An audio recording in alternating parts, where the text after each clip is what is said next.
Welcome to F1 Unhinged, the podcast that barely wants to be that name at this point. I'm Josh.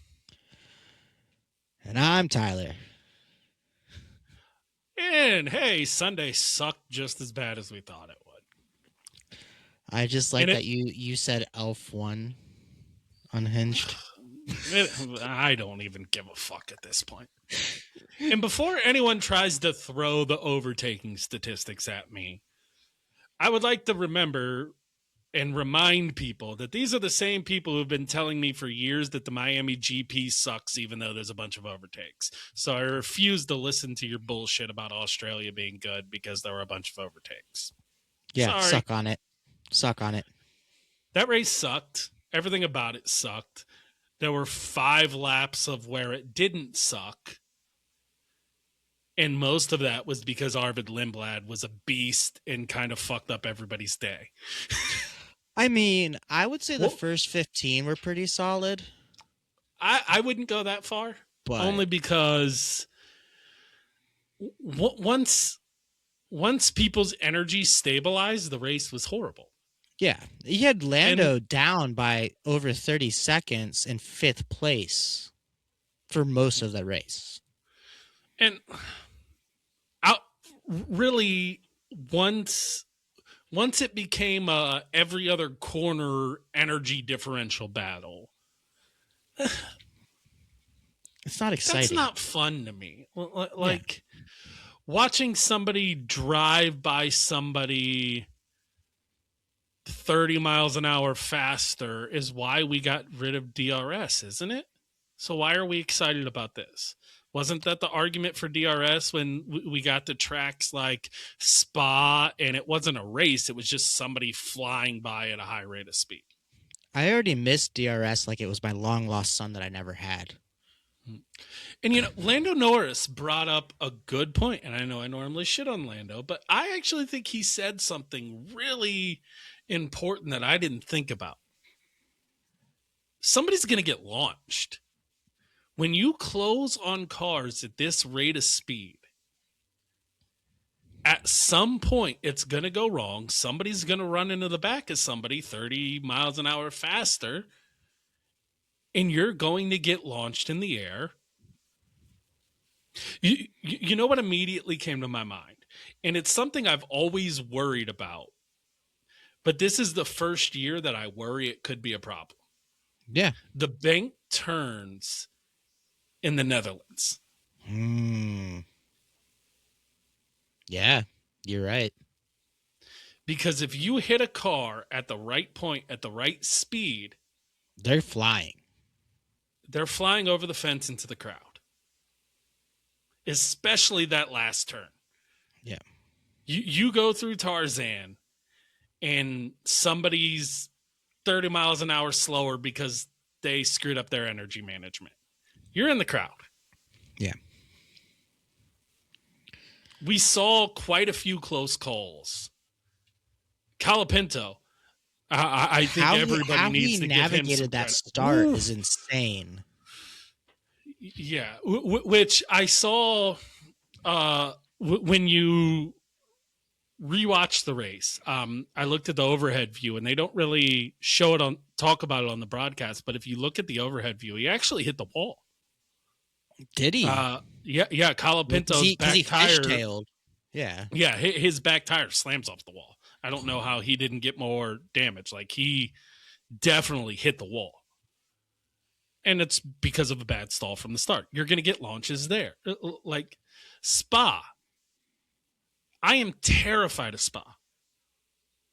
Because when you're looking at where cars are losing their energy, you could have cars losing their battery at the top of the hill and getting hit unsided by somebody who has more energy. Yep, 100%. That in Vegas. And once you get one of those cars in the air, they don't come back down. Yeah. If they don't have the flaps somebody, like NASCAR. You hit somebody at the top of that hill and get airborne, we're holding funerals again. there are so many things about these regs that, outside of not being appetizing to watch, are dangerous. Absolutely. And I have never, in the modern era of Formula One, seen so many drivers after a first race of the season saying very similar criticisms. Or even a team principal speaking out, like Andrea Stella did. Yeah. Stella spoke out, though a lot of his was directed at Mercedes itself for their shitty transparency to their customer teams, and thus why they're so far ahead of them. But in general, in the rules too, and it's a bit of everybody. It was the Cadillac guys. It was the Audi guy. Well, Audi didn't too much. They only had one driver, but they only had one driver who started the race because they had a problem pre-race. Yeah. Piastri's wreck pre-race was partially because of a throttle energy deployment.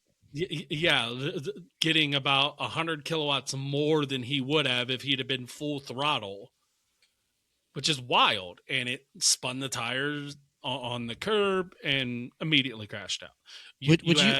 Would you say that's the same type of software issue that Max had when he crashed out of Q3? No, so Max's was a harvesting issue.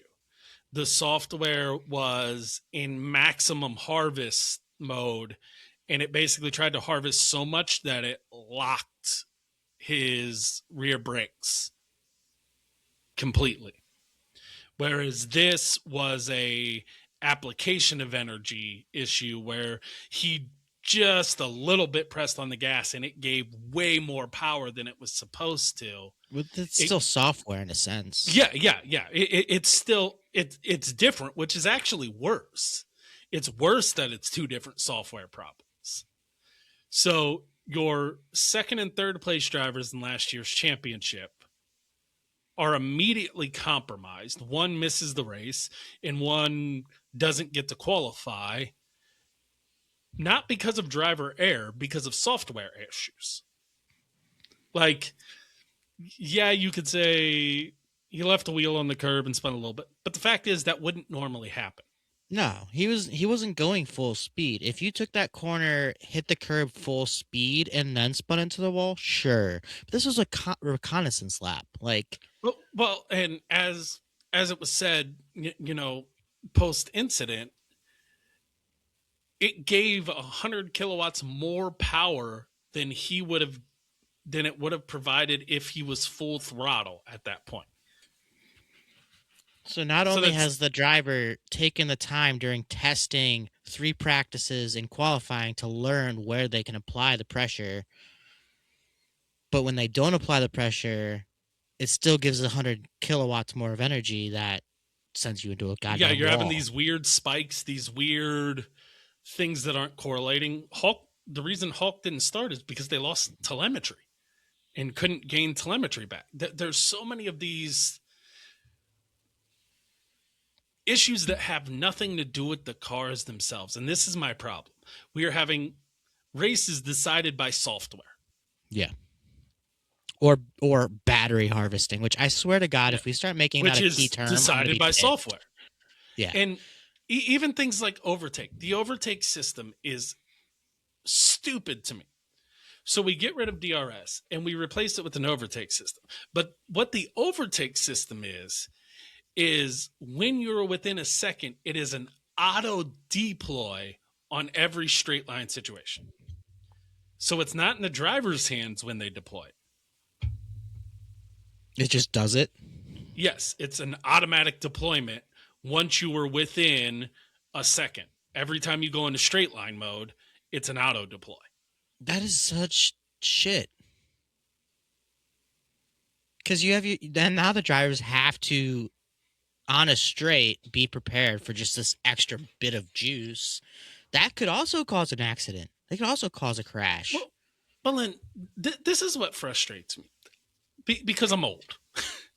And I remember back in the days of 2016 when you weren't even allowed to give your drivers instructions.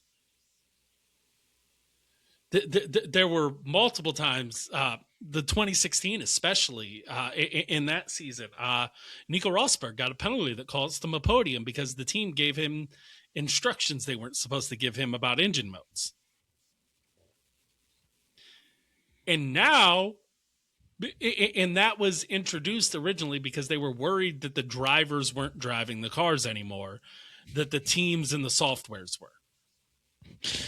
Oh, eventually that rule is getting rid of because of safety concerns, because cars were starting to have issues that were safety concerns that the teams couldn't tell them about without getting penalties. And the teams kind of all banded together and were like, look, this is ridiculous. It's become too much of a problem. So they got rid of that rule. But now we are at the point where literally software is doing everything but the wheel and pedal of this car.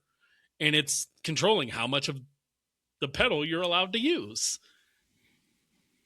This isn't racing. No. And I see so many. I mean, I'm a part of this terrible ass group on Facebook. It's like F1 fans, something. Yeah, I'm in the same one. Yeah, I fucking hate it because it's either, oh, Apple TV sucks and they're not smart enough to know that you can also do the Sky Sports broadcast at the same time, even though Apple TV is literally just playing the F1 TV broadcast.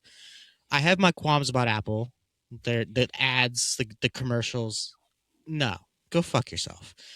I don't want commercials. But like also, if you have the Apple TV thing, you can just use it to log into F1, actual F1 TV. I haven't had luck doing that. I haven't been able to do that. It doesn't work for me, and it pisses me off. I'm still convinced you used your Apple TV on my second F1 TV account because I didn't pair it. Somebody did. And I'm convinced you paired your Apple TV with my other account, and that's why it works. Maybe. If that's the case, we'll have to talk after show and figure out which one the second account is, so I can actually, The second account is the one we used last year. I made a new account for this year with my Apple ID. Ah, okay. But for some reason, I accidentally logged into the old one on another device, not realizing it was the old one, and it worked. And then I went and looked at the membership, and it said it was Apple TV, and I'm like, well, I didn't sync this. And see, the thing is that I was very intentional about signing out of your account and then signing into my account. Like, I don't know. I have my MacBook, my Apple TV, my iPad, my iPhone. So like, who freaking knows at this point? But yeah, after show we'll discuss which one's the second account. At this point, I don't remember. But the point is, you could just freaking watch F1 TV, which is on the F1 TV app, which is 100 times better, and none of the problems. So here's the thing though. With Apple TV taking over F1 in the US, their multi-view is now what F1's multi-view is. Yeah, on the website. It's the same thing. It's the same thing. And I love multi-view now. It wasn't as good last year. It was very buggy, glitchy, didn't work half the time. I've had no issues with multi-view besides cameras not showing, and that's just, the team didn't turn it on, or F1 didn't turn it on, whatever. More software glitches. Yeah, that's besides the point. I love multi-view. I've used it every single session of this last weekend, and it's amazing. The only thing I don't like is the onboards kind of suck now. Well, were you able to switch the audio broadcast? I couldn't figure out. So no matter what onboard I had as the main thing, it was still in my headphones or my speakers playing the F1 TV broadcast audio. So I haven't checked that yet, only because so as Tyler's aware, this weekend I was deathly ill. Yeah. There was a flu going around here, and I caught all of it and then some. So I I was on my couch for almost a week, barely Yeah. able to function. So It happened actually like almost immediately after the episode that we recorded last week. yeah. I started getting sick Monday night into Tuesday. By Thursday, I was immobile. So normally like where our podcast and where my racing sim and everything's set up is in a different room, and that's normally where I watch F1 because I have 2 screens. I did not get to do that for this race. I ended up just having my laptop out and my TV on in my living room. So I was watching Max's on board on the TV with the regular broadcast on my laptop. So I didn't get into the multi-view the way that I normally do. So I don't know the answer to that. I will know for China, probably. yes. I will know for that because then I'll go back to my normal way of watching. But for that, I'm not incredibly sure. Yeah, but overall, like the viewing experience has been fine. Yeah, the broadcast wasn't my problem. The Yeah. broadcast tried to make it interesting. The I problem will was say, the racing. if I have to hear Harvest 1,000 times in a single broadcast, I'm going to literally throw a chair through my computer monitor. Super my Clipping TV. was the one that sent me. Oh, it's not super. Stop trying to make it great. Clipping isn't it's good. That's why I said the onboard sucked. Is there is something like when you're watching like multiple screens at once, especially you like I've been using multi-view for quite a while because before they introduced multi-view, somebody had made an app called multi-view, and you could sign into your account and it would create like this multi-view thing. So before it was like an official thing, there was like a way you could do it. Technically we're supposed to, but hey, whatever. So I've been watching multi-view F1 for like 3 years now, and you get very used to when I always have an onboard and the broadcast up, and you get used to listening to the drivers on board more than you're watching. And you get very used to what engines are supposed to do and what they sound like. And I can't tell you how many times I looked up thinking Max's engine went, only to realize, oh no, it's just halfway down the straightaway. Because when you hear deceleration, you hear shifting too. So it's really weird to hear a sharp deceleration and no shifting, because immediately in your mind, you're like, oh, there went the engine. Because that's the only time that happens. So I would think an engine is going. I would look up, and now it's just Max going down the straight. But it's hard to tell at first because he's losing a massive amount of speed, and it's not until he fully dives into the corner and starts shifting, you're like, oh, nope, this is just 2026. Awesome. I feel like we're going to have a lot of discussion about how bad the race was. But before we do that, personally, I want to acknowledge George the fact... Russell won. You got your fucking point. No. I mean, I did get my fucking point, but that's not the case. Because when it came to betting on the race, and I put money on... I didn't even bet for George Russell. So I didn't put money on George Russell's name. I don't want to support him. Thank you, Ferrari, for making me lose my bet, because you once again proved new regs, same strategy. Yep. 100%. They lost me money. Fuck you, Ferrari. No, what I wanted to acknowledge is Audi's performance. All through practice. You know what? This is a very good point. As pissed as I am about the regulations, there are a couple performances I feel like we really, really need to highlight. Yes. And Audi first is one one of them. is, yes, Gabby and Audi. Well, One of their cars Hulk, may not have started. Well, Hulk did good in practice. Like, he did good in practice and qualifying. Yeah, just didn't get the start. Yeah, and that's not his fault. Yeah. Like, so let me put it this way, right? There's what? Red Bull's running Ford engines. and there's Audi making their own engines, And Honda coming and back with an Honda engine. making Aston Martin, but everybody else uses Mercedes or Ferrari. Who uses Ferrari that absolutely fucking shit the bed this weekend? Cadillac. See, I disagree there. But I'll disagree with you on this premise. As much as Audi is building a new engine, Audi at least had a team that ran races last year. that is true. And they didn't have to build an engine and a car from scratch. Caddy had to build a car from scratch. But they didn't have to build an engine from scratch. But they had to build a car to somebody else's engine, which is really difficult. Ask McLaren. Yes, but Sauber doesn't exist in Formula One, so Audi didn't use Sauber stuff. They had to build an engine from scratch and a car from scratch. My point, though, is they had experience. Recent experience. They knew how to build a chassis and got to test things on track.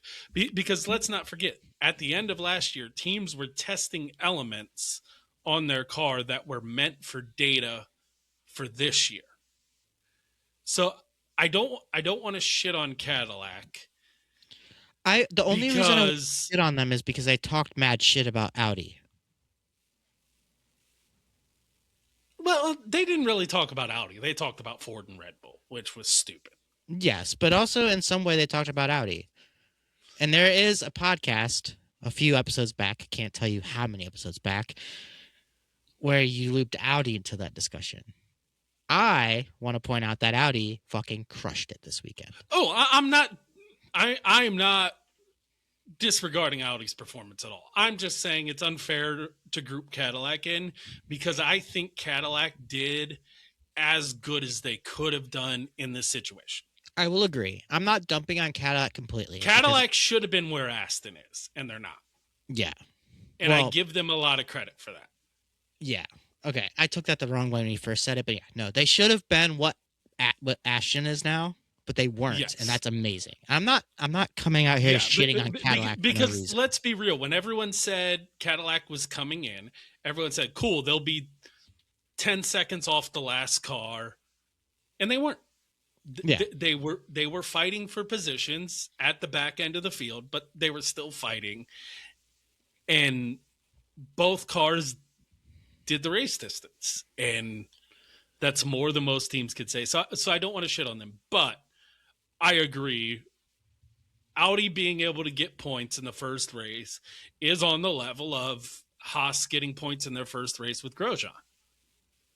It is, and it's with a rookie, not even a veteran. Well, not he's a second-year rookie, but still, like, it is. It's a massive win for them. I do agree. It is a huge win. It also does kind of put into perspective how awesome Haas's first season is, and I think I kind of forget that out of my hatred for Gene Haas, but them getting points in their first race is impressive. It's hard to do that, and seeing Audi do it in these new regs it's impressive. I'm really impressed. And we kind of had a feeling with Audi. I think we both did. I have too much respect for Jonathan Wheatley. Way too much respect for Jonathan Wheatley to think that they wouldn't do something amazing. And you add Binotto to that, getting back to his tech roots and where he belongs. And it should be good, but a lot of things should happen that don't. I want great to see the practice turn into the promise of, like, they could have very well had both cars in the points if both would have raced. Oh yeah. I do want to take a second to point out that I'm not riding the coattails of Audi because they're doing good. I had this hat before the race, but even before we started the podcast, had been waiting for Audi to come in. Yeah. And we'd have to go. I don't think we could ever find that message or that thread because it was fucking forever ago and we talk literally all day long. But I've been waiting for Audi to come in for 2 years. And now that they're here, obviously I had to get at least a hat. The jersey was sold out and the hoodie was sold out, so couldn't get those. But I'm fucking pumped because Well, I mean, that even goes back to before it was Audi and it was Porsche Red Bull being a possibility. And then when that didn't happen, that brand decided to bring Audi into F1 as its own thing. Like this goes back a long way for us. I was kind of glad the Porsche Red Bull thing didn't happen, whereas you wanted it to happen. Yeah. I didn't trust the Porsche brand. They even though they're part of the same company, Porsche has a history of pulling out of shit. That is true. They just did with WEC. I'm a big Volkswagen pisses me off horrible. I'm a huge Volkswagen fan, and Volkswagen owns Porsche, they own Audi, they own Bugatti, they own Lamborghini, all these teams, or all these cars and teams across different sports. Sorry, I just watched my cat eat shit. Love that. Love that. For the audio listeners, go watch on YouTube. I made this little step area for her to get up on these window seals because she loves the window seals. And of course she ignored it and just tried to jump straight up and missed and just the fact that your cat and my youngest cat are siblings makes total sense. Yeah, because they're both idiots. Yes, they're both idiots. But I'm a big Volkswagen fan through and through, and so I was really pumped for the possibility of Porsche Red Bull. I will say I'm grateful that didn't happen. I think Red Bull's better with Ford. I'm super happy that Audi decided to come into Formula One, for a few reasons. The smallest being I don't have to look at that freaking green and black ugly ass Kick Sauber car anymore. Oh, that was so bad. But I genuinely just love Volkswagen brands, and I was actually kind of upset. I was in Germany, in Berlin, in 2024. At the end of 2024, I spent 3 months there. So I went to the museum in Berlin in like November, and I was like, they've got to have some Audi F1 gear like secretly like hidden somewhere before they even announce it. Like, and I was searching and like they didn't have anything, which makes sense. But yeah, I've been waiting for Audi to come in for a long time now, and I am so pumped about the outcome of the first race. Unfortunately, Hulk didn't get to start. That's not his fault. He qualified P11. Yeah, just the telemetry issue. Yeah, what it is. But Audi getting points in their first Grand Prix, and if Hulk would have raced, I bet you it would have both been points. Based on practice time, it's right to assume that they were both around the same pace.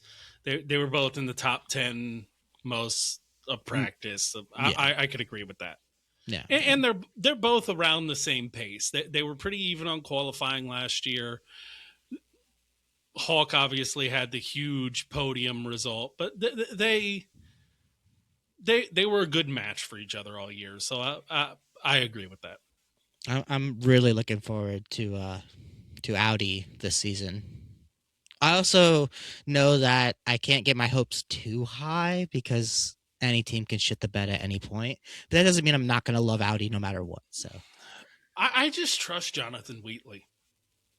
He is someone him and Mattia together. Like Jonathan, well, and you know how much I love Callum Nichols, who worked for the Red Bull pit crew for a very long time and is now an ambassador in a different role, like in an ambassador role for Red Bull and doing a lot of other stuff. But he speaks incredibly highly of Wheatley and what he did for that team and how well he kept things organized and the way he kept people motivated and just how straightforward of a person he is. He's extremely demanding, but in a way that is fair and motivates people.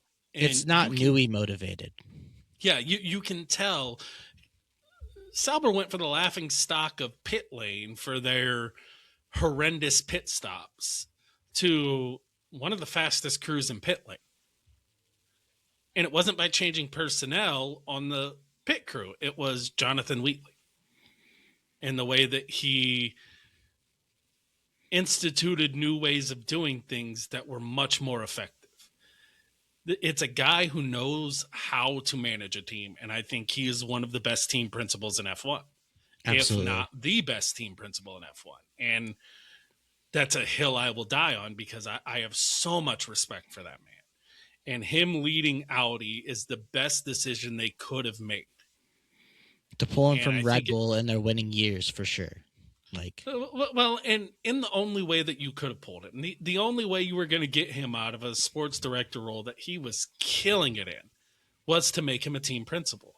And it was the perfect project. Let him have a fresh ball of clay to build a team.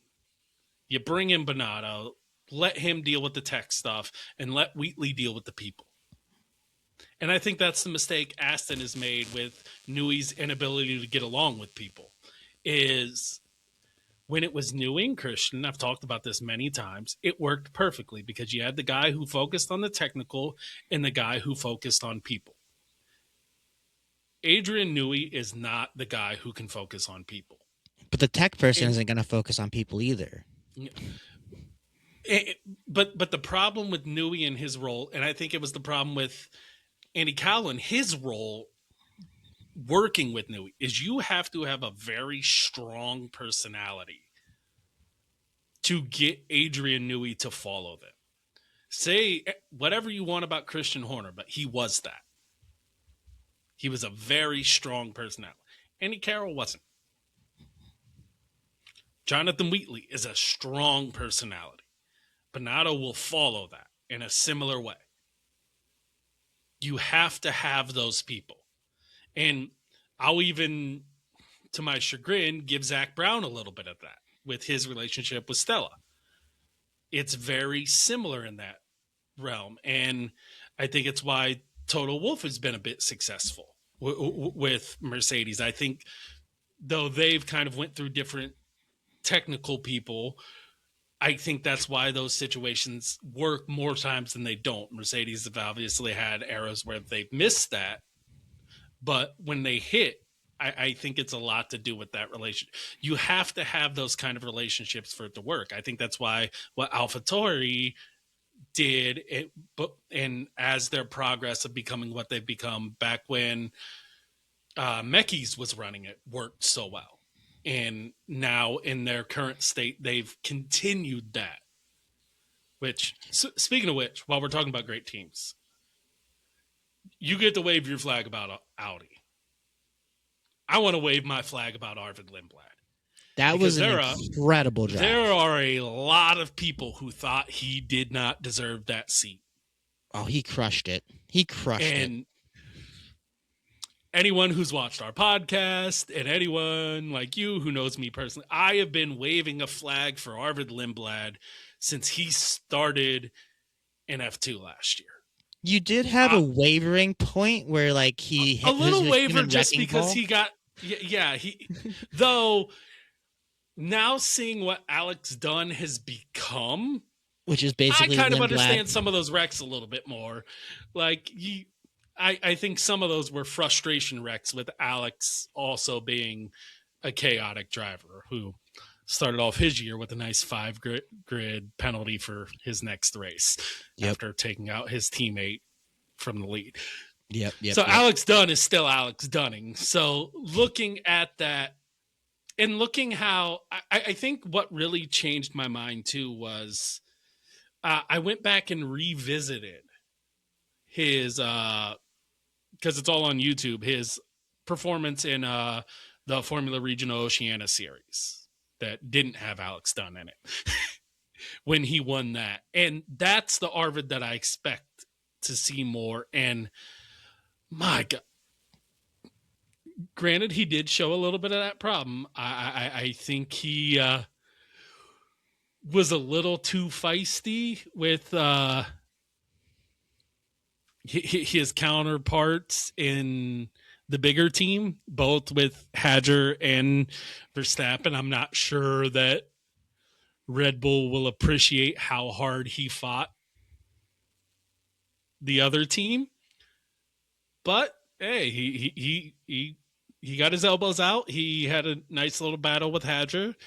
He surprisingly had a battle with Verstappen. But I mean, the kid's punchy, and boy, does he have some pace. He was even fighting Max, like legit fighting. He fought Max. He fought Hadger. He fought the Ferraris. He does not lack confidence for a battle. That's for damn sure.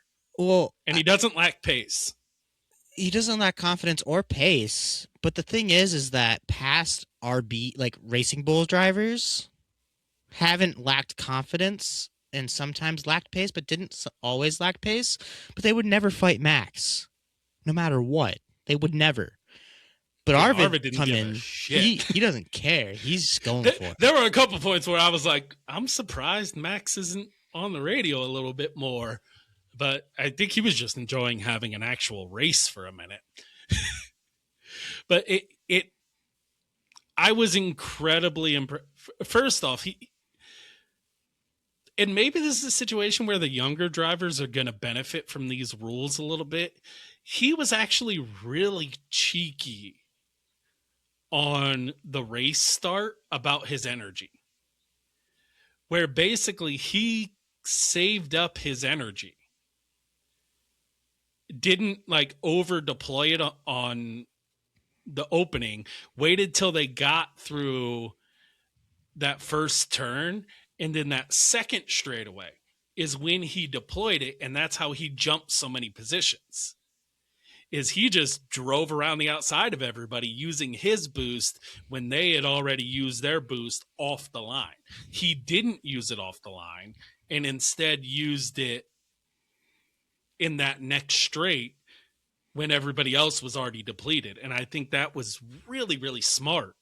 It got him up a bunch of positions. And yeah, he trundled to the back end of the points once true pace came out.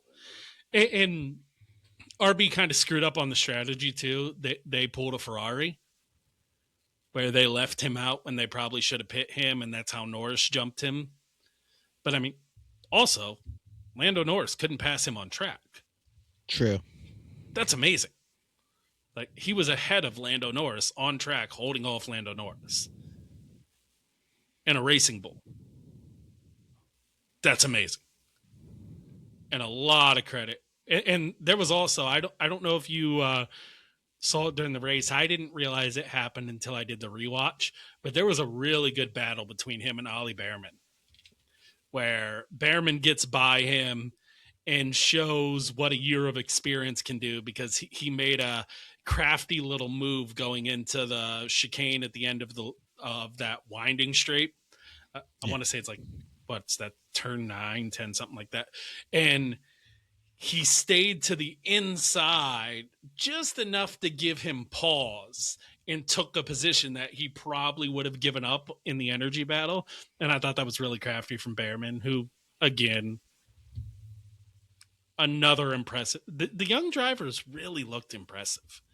I got to say, the young drivers on the grid, I was really impressed with Behrman. I was really impressed with Gabby. I was really impressed with Hadger. Poor Hadger. Oh, poor guy. Qualified third, running an amazing race. Engine goes. I had a bet. Probably should have got a podium. He had a chance at a podium. I bet for him to get especially with first. the inherent pace of that Red Bull on long runs. He really had a chance at a podium, and it sucks. I feel bad for him. I hope the confidence of his pace and how well he did compared to Max, and the fact that he was only a little bit behind Max on pace, and No, the whole reason Red Bull wants a good second driver is that when something happens to Max, they can pick up the pieces. And he did exactly that. He qualified third. Until the car didn't. Yeah. But he did everything Red Bull required of him. So I hope his confidence is at that level. But I hope they're reciprocating in terms of they were high on him post race. Okay, good. Because like Red Bull has this habit of, over the last several years, when their second seat driver doesn't perform, they shit on him immediately. Well, but now the people who do that aren't part of Red Bull anymore. That is true. It's usually Helmut Marko, and I'm so glad he's gone. The gone. fact that I had to see his face and Drive to Survive really irked me, because like, alongside George, who has a punchable face, Helmut Marko also has a punchable face. I didn't even make it through the first episode of Drive to Survive. I think I started watching it with my girlfriend. I think we're on episode 5. I haven't watched it since. I'm not dying to watch it this season. I got halfway through episode 1, and I'm just like, nah, yep, I'm good. Yeah, I mean, it's basically the Zach Brown show for the entire season so far. It's just, I watched the races. I know what the actual storylines were. There's only a couple things that were new, and even those weren't really new. We knew Toto tried to get Max. It's not a shock. Yeah. Them confirming it in an episode isn't a surprise to any of us, because we all knew these things. Yeah. So we follow a lot of media. I watch more F1 news. I don't watch any like typical like news station news, but I watch a lot of F1 news. So yeah. And I think the thing that drives me crazy about these regs right now is they are overshadowing what should be an incredible story of the future talent of F1 is bright. We had some really good guys come in last year and perform well above the level we expected. Oh, absolutely. Antonelli, Behrman. And I give Lawson credit for rebounding after what happened with him at Red Bull. Yeah, 100%. The fact that he's still doing well given that circumstance. And yeah, he's probably in a little bit of trouble. I mean, he's not battling for a seat with Arvid, so that's good. Yeah, he might be battling for a seat with Soloff. Yet. Because if you watch the F2 feature race, it was solid. Red Bull might have another one on their hands, because Soloff, that's a fast kid. He's the only Academy driver currently in F2. Yeah. He's the only Red Bull Academy guy. They dropped anyone else they had. He had a tough sprint race. Some mistakes he made, and just the hell of being in F2 at times, where one little incident can get you shuffled back several places and you never really recover. But in the feature race, my God, what a performance. They threw everything at him. Safety cars late. What it didn't matter. That kid just drove away from the field. It was really a beautiful performance. And he puts together a few more like that. Lawson's seat is going to get a little hot. Especially with the impending Max retiring before his contract ends. That could be the only thing that saves Lawson. Is I'm not 100% sure Max Verstappen's in F1 next year. Yeah, same. I mean, he has clearly. Well, did you see that somebody leaked his like briefing with the FIA? Yeah, he was pissed. Yeah. But like, he is not happy, and he said that publicly. Like, he's been very blunt about it publicly, but behind closed doors, he's been even more like brutal about it. And the way he's been brutal about it, I think is really important. The way he's been brutal about it, because it's not from a competitive standpoint. No, it's from the future of F1 standpoint. And I think what makes what Max says carry so much more weight is what he's actually saying and how he's delivering it. Because what got leaked wasn't what I expected Max would have said. It was very concise. And I don't want this to sound like, oh, I think Max is dumb or something like. I don't mean it that way. Obviously, I have a ton of respect for him, but More than just a ton, but yeah. It was extremely professional and worded in a very business-like manner, which you don't normally see from Max. But you can tell how much thought and how much passion is into what he's saying, where it's like, look, and he said it multiple times. I don't care if I'm in last place. I don't care if I'm in first place. This isn't enjoyable. I could win every race in this version of racing, and it's just not fun. I'd still leave if I was winning. And I think it's becoming more and more obvious where you realize, like, you know, Red Bull probably had the second fastest car this weekend. Just what happened in qualifying plus what happened to Hadjar's car meant they don't have the result to show for it. But pace-wise, they were the second fastest. Max had the fastest lap of the race. They had really good pace all weekend. And their race pace especially was really good. So if you're in one of the top cars and you're giving this much complaint and concern, and what scares me is what he said of, this isn't something you can just tinker with and fix. It's a flaw in the formula itself. And that was one of the things that was leaked that he said, and that is the most worrying. And what I also didn't like was hearing that there were a couple drivers who were apparently really angry that Max spoke in public. And I can probably fucking guess who. George Russell. Fucking twat. Exactly. And it's like, it's frustrating because the way F1 is trying to suppress things, the things came out that they are hiding negative posts about the race on social media, which is ridiculous. But it is obvious there's a problem. Yeah. It is obvious. I've never seen this many drivers since the 80s, really. I've never seen this much complaints from drivers since stories you hear of the 80s. In the time I've been watching F1 religiously, which is now on its 10th year, I started watching every race in 2016.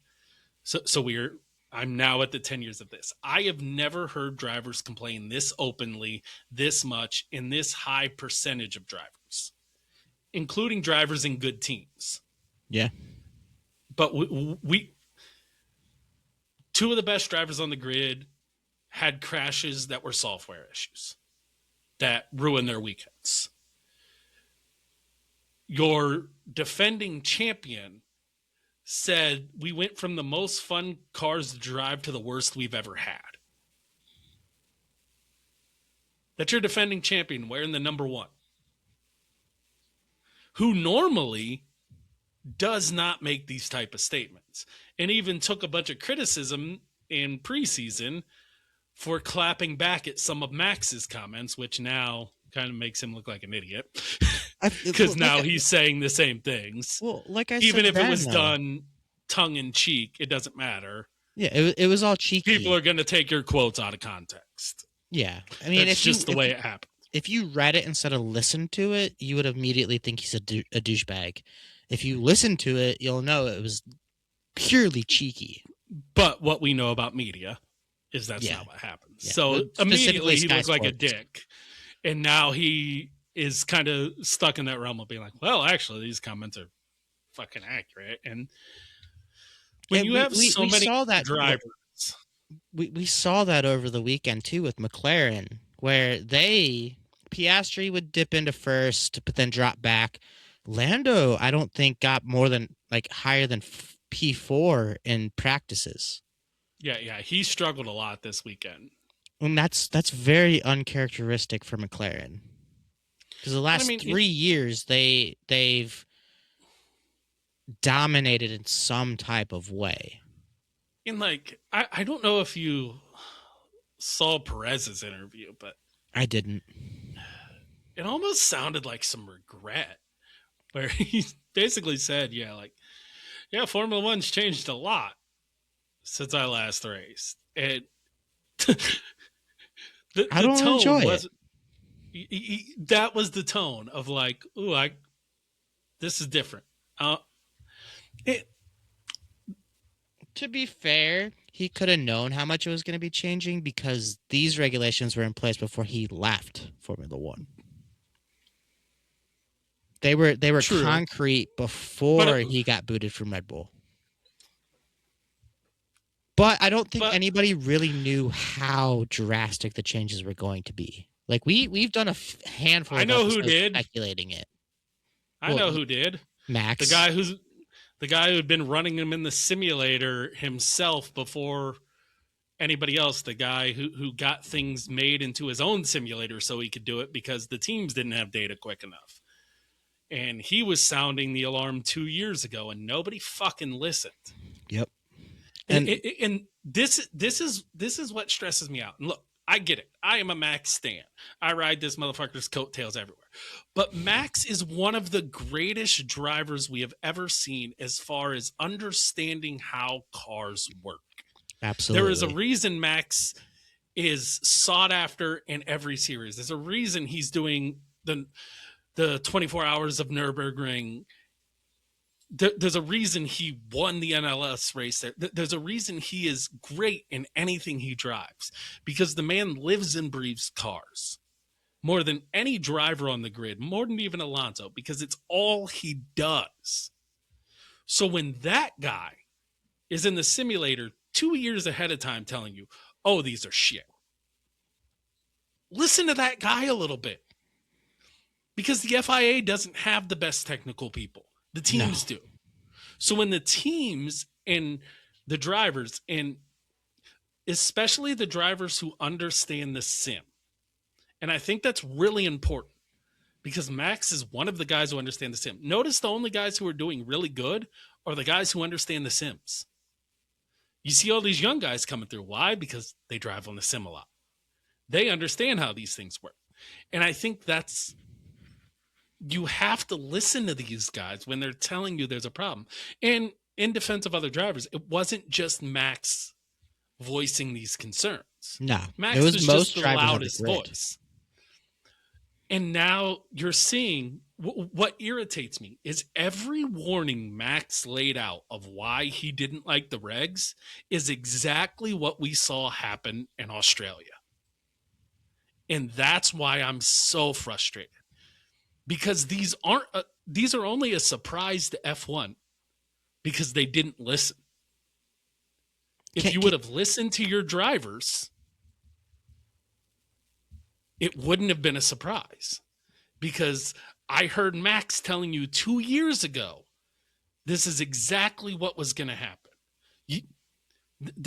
If you watch George Russell's qualifying lap, there is a point on the straightaway where he shifts down to 7th gear from 8th right before the turn. While they're going through the deceleration, he shifts down just for a little bit, probably a second or two before he actually enters the turn.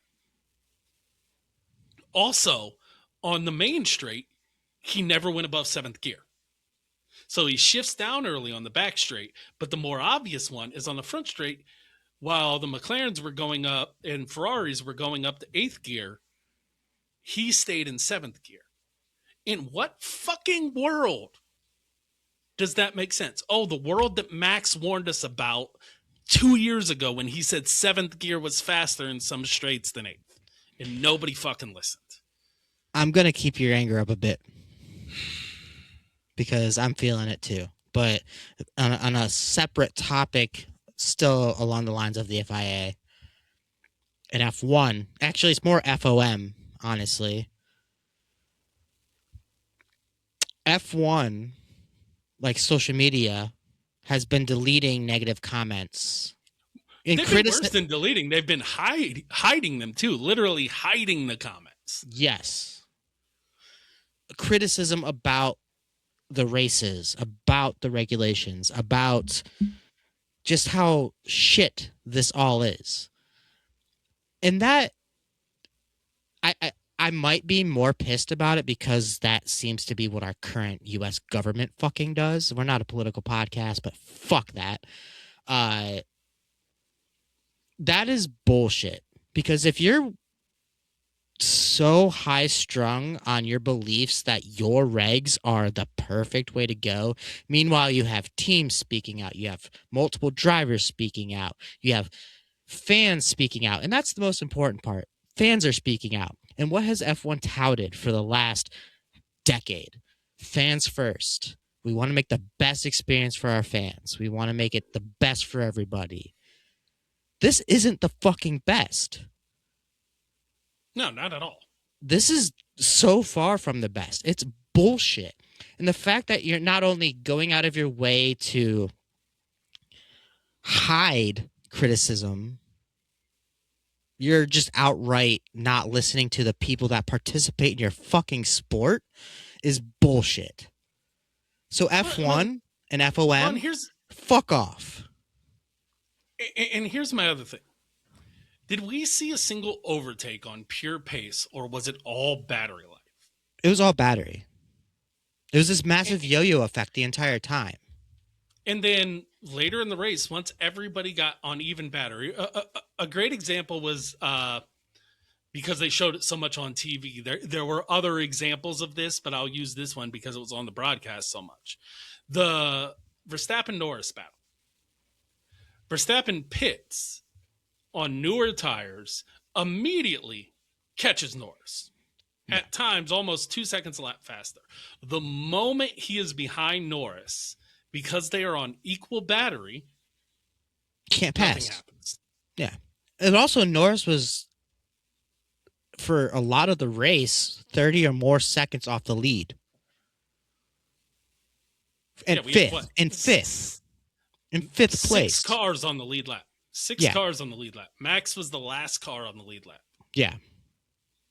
In a race that had 3 virtual safety cars. Excluding Aston Martin, who retired and came back, but they were just doing, they were basically just gathering data. I mean, they'd been laps down regardless on pace because everybody was. At one point, Fernando was 25 laps down. They were just gathering data. I exclude Ashton from it, but the fact that P6 was the last car on the lead lap is absolutely atrocious. And the fact that the entire field spread was wild. Once you got through the first pit stops, the racing stopped pretty much. And they can tout the overtakes as much as they want, but they were all artificial. Yeah. Which is supposedly why we got rid of DRS, to get rid of all the artificial overtakes. And now the sport is entirely artificial overtakes. They're just trying to save their ass, and it's bullshit. Like, 6 cars out of 22 were only on the lead lap. Are you fucking kidding me? And that's ignoring the and reliability stuff all this weekend, and so much of the reliability being software related. That's what really annoys me. Is we only saw one real catastrophic engine failure, and that was Hadger. Everything else was pretty much a software or a battery issue. Yeah. And that's... what's the point of racing cars at that point? These are RC cars that cost hundreds of millions of dollars at this point. It is... without the controller. Second branch of Formula E, except for at least Formula E has racing.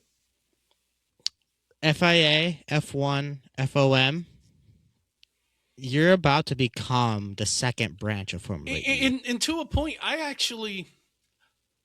I'll actually exclude the FIA from this because this isn't their fault.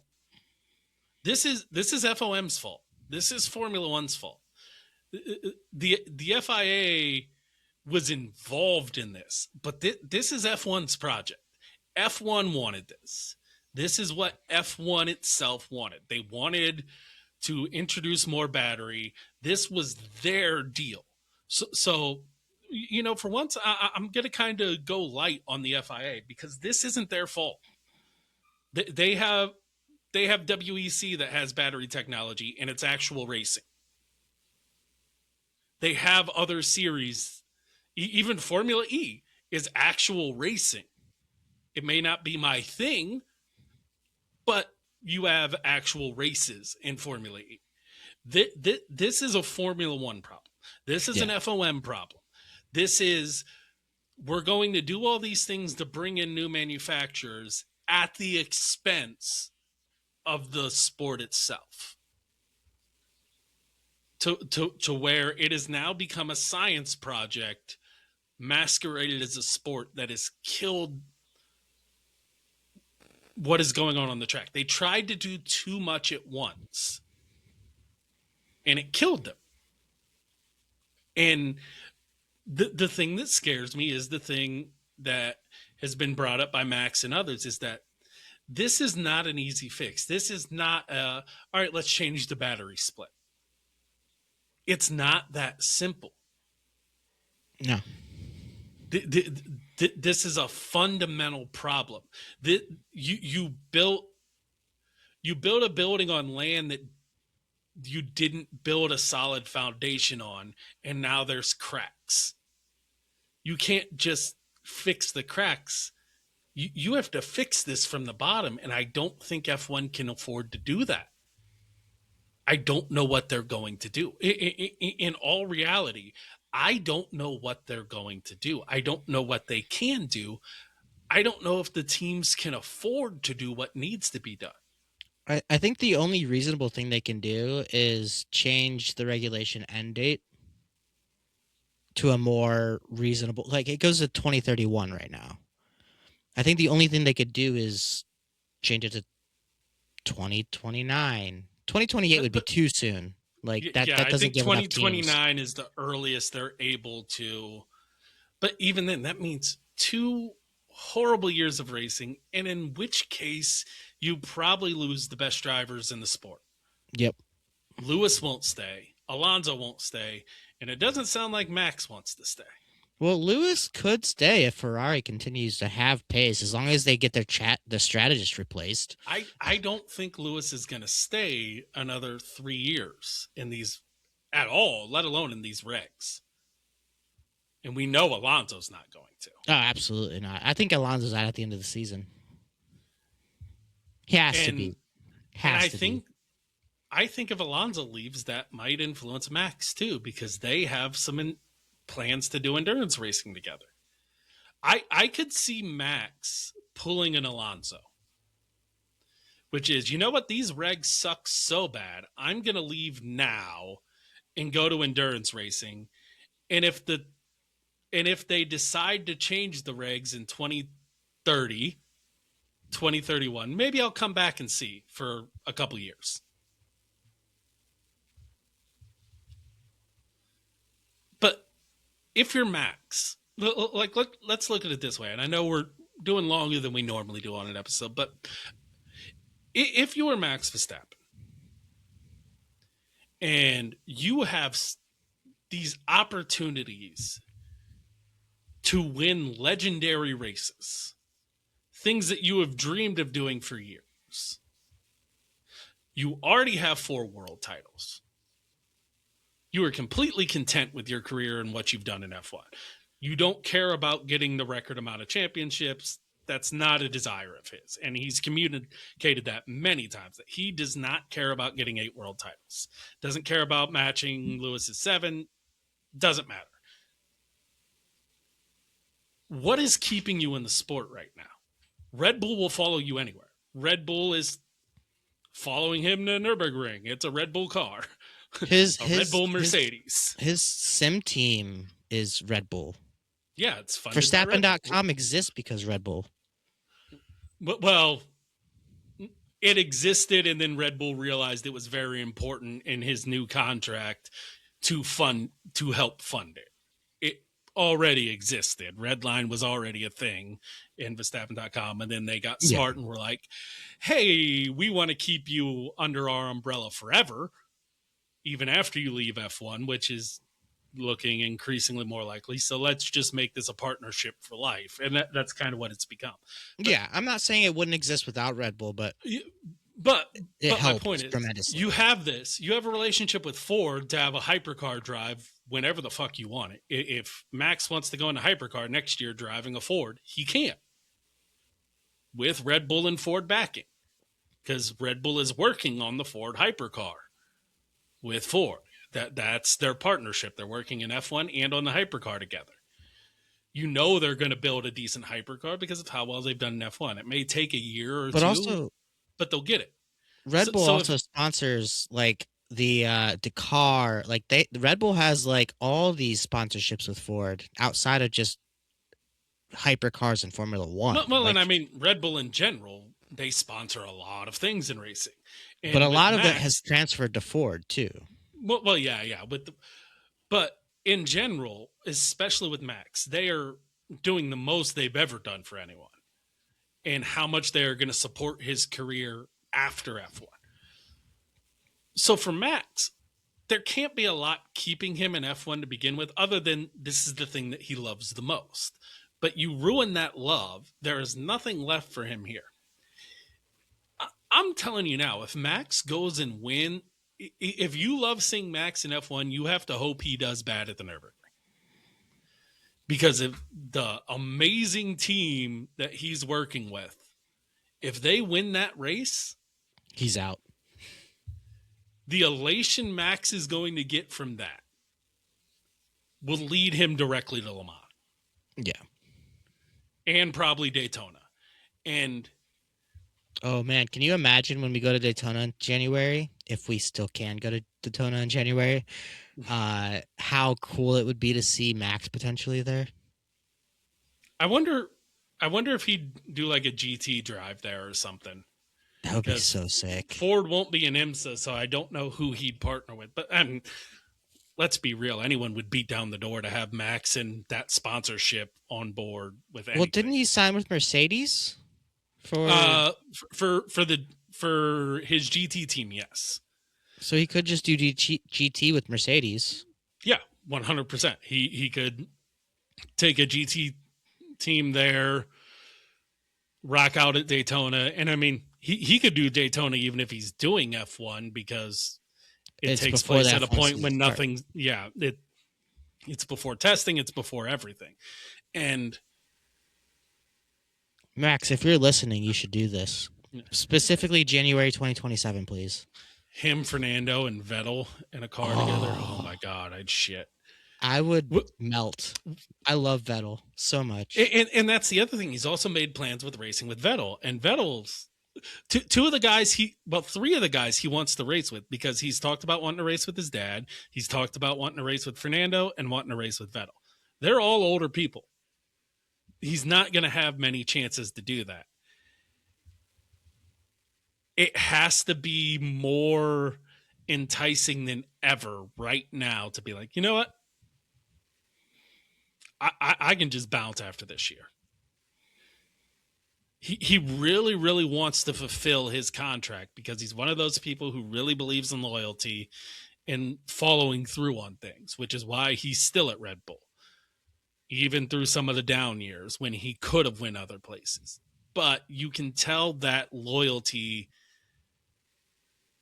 is weighing on him, where it's like, I don't know how much of this I can do. Yeah. And it's race one. What scared me was when Max started talking about his emotions. Max never talks about emotions. No. And when he was talking about being emotionally drained and it wasn't even qualifying yet on the first race of the year, that's worrying, because Max doesn't talk about emotions ever. The first time we saw Max show an emotion that wasn't anger or just happiness from winning was when he won his world title and cried. And that was the first time we had really seen softer emotions come from Max. That's the first time he really let the guard down. And to hear him again let that guard down, talking about being emotionally worn out already. It's race one of a season that's going to be really difficult.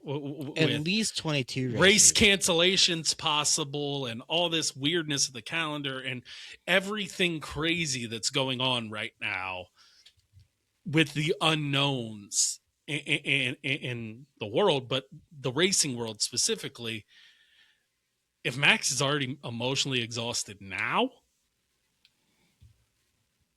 how's that going to be doing a triple header later in the year if this is still a problem? Yeah. Missing both of his kids and actual race cars. Because the WEC and IMSA season, those are way less challenging. The GT season is way less challenging. That's a race every month or two. That's easy. That's a lot of time at home with your family. That's seeing your kids grow up. That's spending time with your dad and mom when they're getting up there in age. All the things that he's talked about being important to him. I don't want to see Max leave F1, but I wouldn't be mad if he did. I wouldn't be either. Before we wrap up, I don't even know if it's worth it to do, but we have to make our predictions for the next race. Or I guess our bet, not predictions. They're bets. They're not predictions. I want that Audi team kit.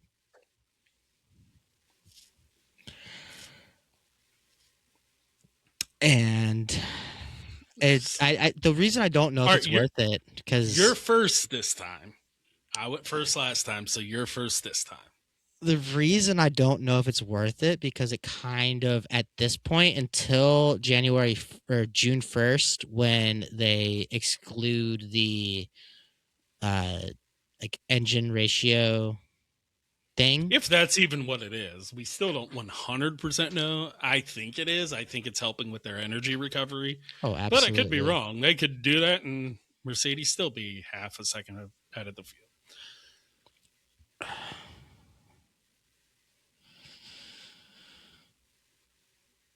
I'm torn between George and Kimi. And I prefer to pick Kimi because I don't want to pick George twice in a row. That just makes me sound like a George dicksucker, and I'm not. I'm going to say Kimi wins the Chinese Grand Prix. I'm going to, again, make a bad decision because apparently I want to buy an Audi team kit. Nope. I'm going to surprise everybody here. Gabby. I saw something really interesting. And I have an interesting theory that I'm not going to share unless I'm right. And if I'm right, this is going to happen. I'm picking Lewis. I thought about it, but Ferrari lost me. Both Ferrari drivers lost me money this last weekend, so I'm not betting on Ferrari ever again.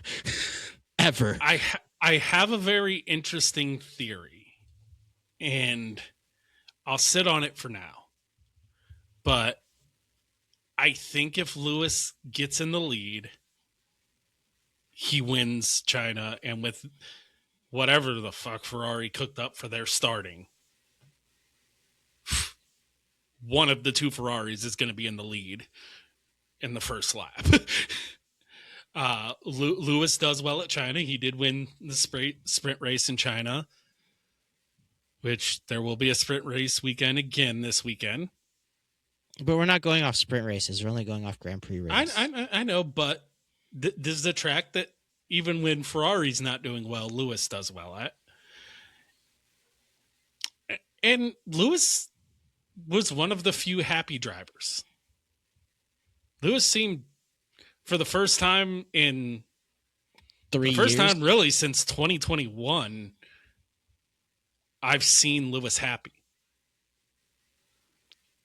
And a happy Lewis is a fast Lewis.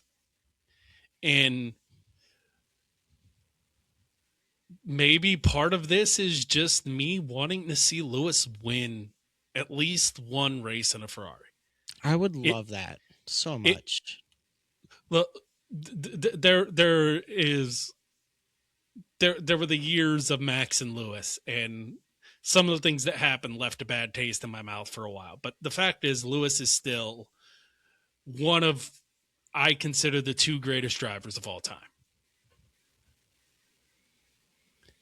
And I think we are the luckiest race fans on earth that, to me, the 2 drivers who I think are the greatest F1 drivers of all time are on the grid together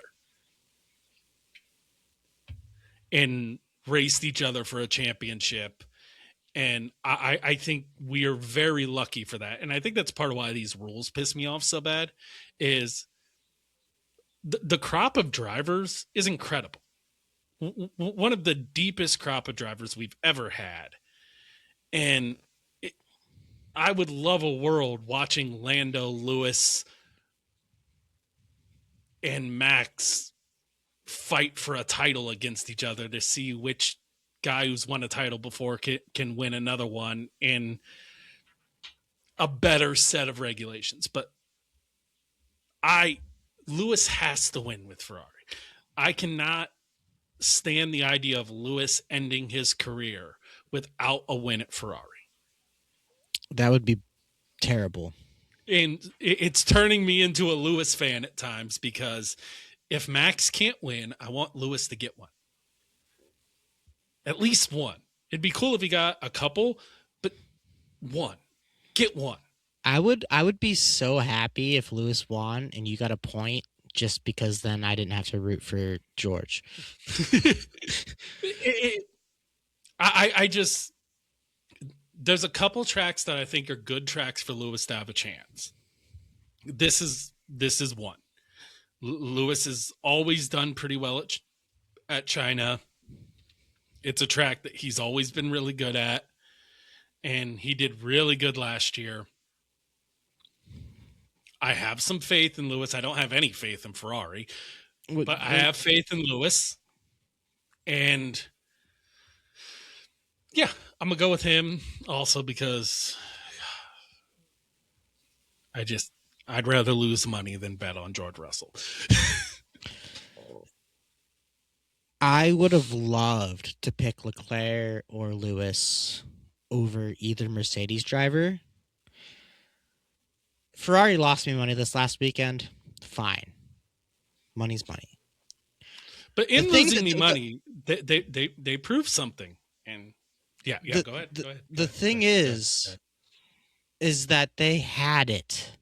They had it until they fucked their strategy, which they consistently do all the goddamn time. And I can't trust it, and I'm not going to put points on a team that can't win me money, nonetheless a goddamn team kit from Audi. So I'm not doing it. I lost money this last weekend on Ferrari. I trust Leclerc. I trust Lewis so much. They're great drivers. I fully believe they can win it. I don't trust that Ferrari has the strategy outside of their own asshole enough to actually pull it off. I mean, I agree. But I'm still going to bet on Lewis. Now watch, because I did it on Lewis, Max is going to win. True. For one time, I'm like, nah, it's not going to be Max this time. That would be... Maybe both Mercedes will wreck each other out. Honestly, I'd be okay with it. I felt dirty picking another Mercedes driver. It feels like an easy go-to at this point, and it pisses me off. I mean, I almost went for the easy one too. It's just, I have a suspicion. My suspicion is probably wrong, but if I'm right, I think Ferrari can win. I they might pull have their head picked out the of their wrong ass. Ferrari driver, but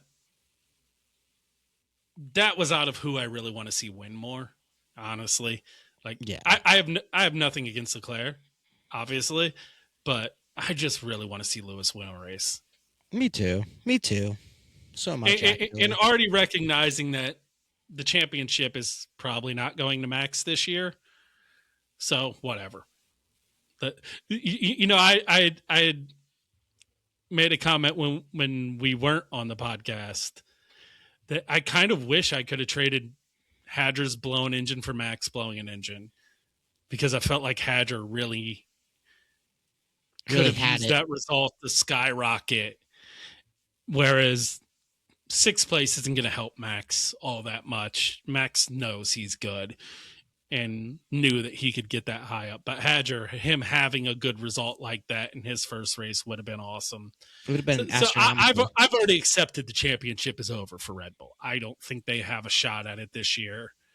I think by the time Mercedes gets brought back to the pack, it's going to be too late, because everyone else is too even beyond that. Chat, put that in a pin. Hey, I would love to be wrong. Nobody would be happier if I was wrong than me. If Max fucking waltzes away from this championship, I would more rather Hadjar waltz away with that something. All right, let's be serious here. Oh, I am. Max isn't losing the championship to Hadger. No, but if we could see both Red Bulls up there, I'd be stoked, because that's great for Hadjar. Well, and I legitimately think Hadger has the best chance of breaking the second seat curse, because he looked amazing, absolutely amazing. Did absolutely everything you could ask of him. Didn't put a foot wrong. Qualified as high as he possibly could have. Executed perfectly. Did everything you needed him to do. No notes. Perfect. As good as he could have had a weekend for his first weekend, and in difficult circumstances, racing on his own because his teammates started at the back. Perfect. No complaints, no notes. The car let him down. He didn't let anything down. Perfect weekend for Hadger. Perfect weekend for Lindblad. Perfect weekend for Gabby. And I even think a perfect weekend for Behrman. Behrman, again, proving why he's Ferrari's next driver. Yeah. Whenever Lewis leaves or Leclerc gets mad, Behrman is that next guy up, without a doubt. And honestly, I think a top team should look at him before that. Because George won and I picked him, I want to give him his flowers real quick. Congratulations on winning the race. You're still a piece of shit. So, yeah. Congratulations on your battery for winning the race. There's your flowers. They're kind of tainted with There's plastic is the win. Yeah, they're never gonna die because there's fake. Like your personality. And I guess I'll end with this. And I don't want this to sound as ominous as it can be, but I think people who listen to this podcast are also going to have to accept that you're probably going to hear us talk about other motorsports a little bit more too. I think some of our frustration with F1 is going to lead over to where you're going to hear us talk about IndyCar, NASCAR, WEC, IMSA a little bit more on this podcast, because I think we need to give flowers to other series doing good stuff. You know, NASCAR and IndyCar had an amazing weekend this weekend.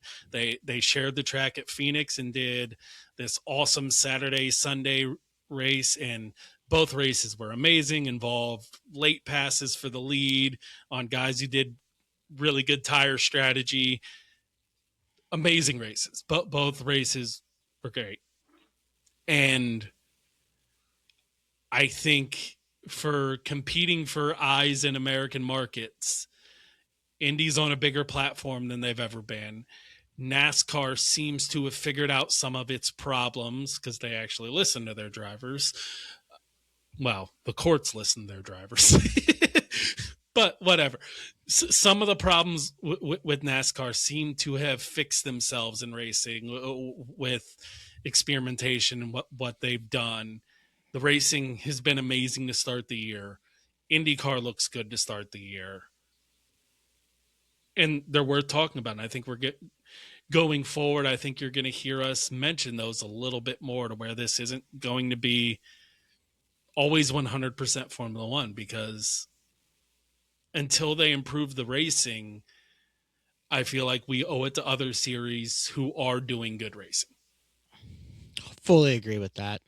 Yeah, there was a point on Saturday night, Sunday, because Saturday night and into Sunday, because we're in the U.S. and the Aussie Grand Prix was at 11 p.m. on Saturday, where we questioned whether or not it would be worth it to continue doing the podcast. And it's not because we don't enjoy doing the podcast. It's because we want to enjoy doing the podcast.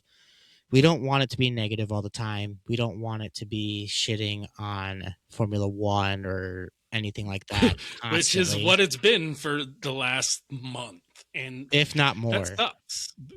Because racing is our escape from everything.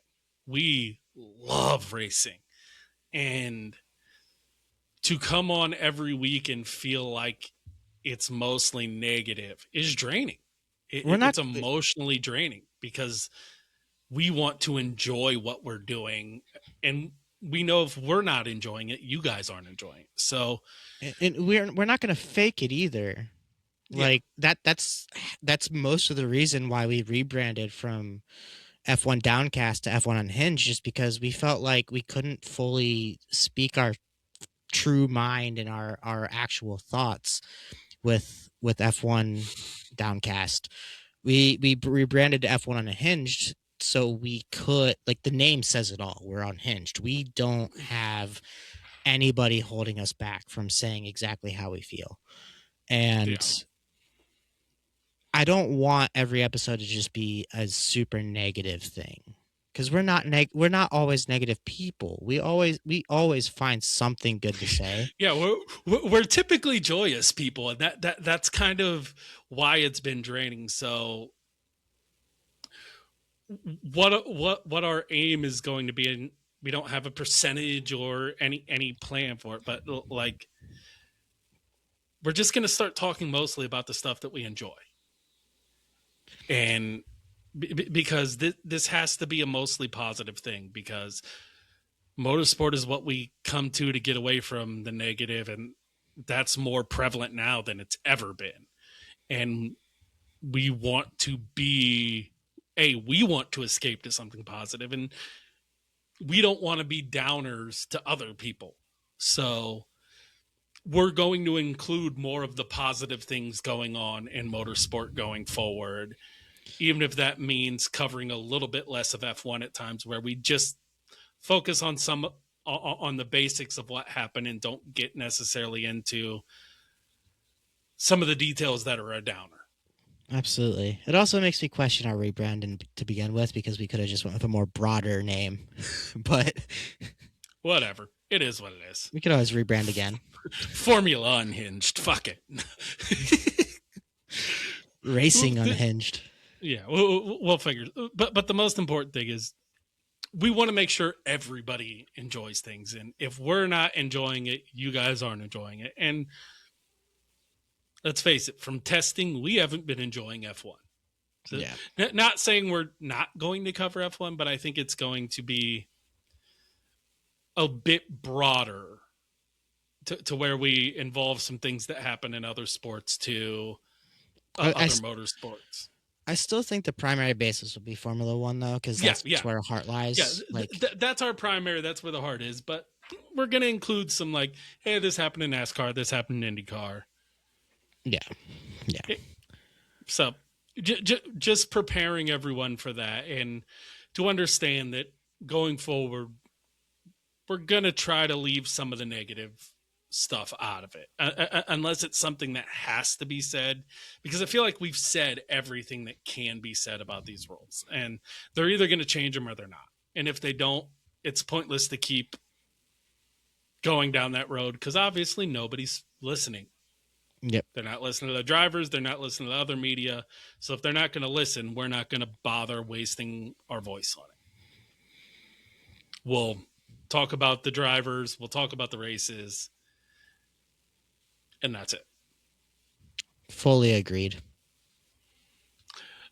Seems like a good place to end it. We had a nice 90-minute episode this time, but felt like there's a lot to get off our chest and a lot that we had to talk about. So It was a good won't episode. be the typical, but yeah, for this one, it felt like it was needed. So once again, as always, we're F1 Unhinged. I'm Josh. I'm Tyler. Thank you guys so much for tuning in.